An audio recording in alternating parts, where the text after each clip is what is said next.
So hi friends, welcome to our YouTube channel. ગુજરાતમાં NEET UG કાઉન્સેલિંગની admission process ચાલુ છે. તેમાં આયુર્વેદ અને હોમિયોપેથી માટે એક રાઉન્ડ છે તે કમ્પ્લીટ થઈ ગયો છે. વેબસાઇટ પર આવી તમે અહીં ક્લિક કરશો આયુર્વેદિક અને હોમિયોપેથી, તો તમે તેની ઓફિશિયલ વેબસાઇટ પર પહોંચી જશો. ત્યાં તમે જોઈ શકો છો 18 સપ્ટેમ્બરના રોજ છે તે નવી અપડેટ છે તે આપવામાં આવી છે કે રાઉન્ડ 1 પછી BAMS અને BHMSની નોન રિપોર્ટેડ કેન્ડિડેટ લિસ્ટ છે અહીં આપવામાં આવી છે. મીન્સ કે કેટલી કોલેજમાં કઈ સીટ છે તે ખાલી છે તે તમે છે તે જોઈ શકો છો. તેમજ non converted vacant seat of NRI and PW quota after round 1. તો એક રાઉન્ડ છે તે કમ્પ્લીટ થઈ ગયો છે. જે ફર્સ્ટ રાઉન્ડ હતો તે કમ્પ્લીટ થઈ ગયો છે. તેના વિશે મેં કટ ઓફનો વિડીયો પાસે તે બનાવેલો છે આયુર્વેદ માટે. તે છે હું તમને ટૂંક સમયમાં અપલોડ કરીશ, બરાબર. MBBSનો ફર્સ્ટ રાઉન્ડ કમ્પ્લીટ થઈ ગયો છે. તેના કટ ઓફનો વિડીયો મેં ઓલરેડી તમને આપેલ છે, આપણી ચેનલમાં જઈ અને જોઈ શકો છો. તેમજ તમે વેબસાઇટ પર આવશો તો આયુર્વેદિક અને હોમિયોપેથીના ફર્સ્ટ રાઉન્ડ પછી કેટલી સીટ છે તે ખાલી છે તે પછી તમે જોઈ શકો છો, બરાબર. તમે બે PDF ઓપન કરીને જોઈ શકો છો કઈ કોલેજમાં કેટલી સીટ છે તે ખાલી છે, કેટલા વિદ્યાર્થીઓએ રિપોર્ટિંગ છે તે કરાવ્યું નથી. એડમિશન ઘણા બધા વિદ્યાર્થી મિત્રોને ફાળવેલ હતું, છતાં પણ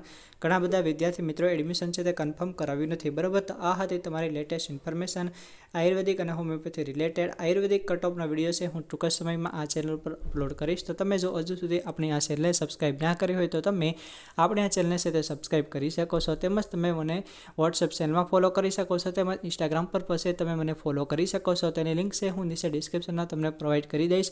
ત્યાં સિમ્પલી ક્લિક કરી તમે ઇન્સ્ટાગ્રામ ચેનલ પર જોડાઈ જજો. તેમજ વોટ્સએપ ચેનલમાં પણ તમે જોડાઈ જજો. તેમજ આ ચેનલને પણ સબસ્ક્રાઈબ કરજો. તેમજ વિડીયોને તમારા મિત્રો સાથે પણ શેર કરજો. કારણ કે medical, paramedical, pharmacy, engineering, agriculture કે કોઈ પણ કોર્સિસ હોય જે ધોરણ 10 અને ધોરણ 12 પછી કોલેજ લેવલ થતા હોય છે, તેની દરેક ઇન્ફોર્મેશન તમને આપણે યુટ્યુબ ચેનલ પરથી સ્પેશિયલી આપવામાં આવે છે. Okay, all the best.